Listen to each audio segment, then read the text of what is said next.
السلام عليكم ورحمة الله وبركاته. اليوم حنعرف كيف نسوي مطر مثل ما سوينا قبل شوي. نحتاج رمل وصبار.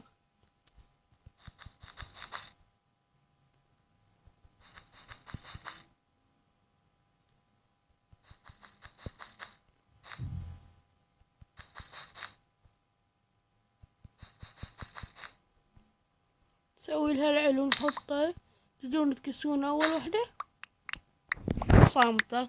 والسلام عليكم ورحمة الله وبركاته. أرجو اشتراك زائد لايك.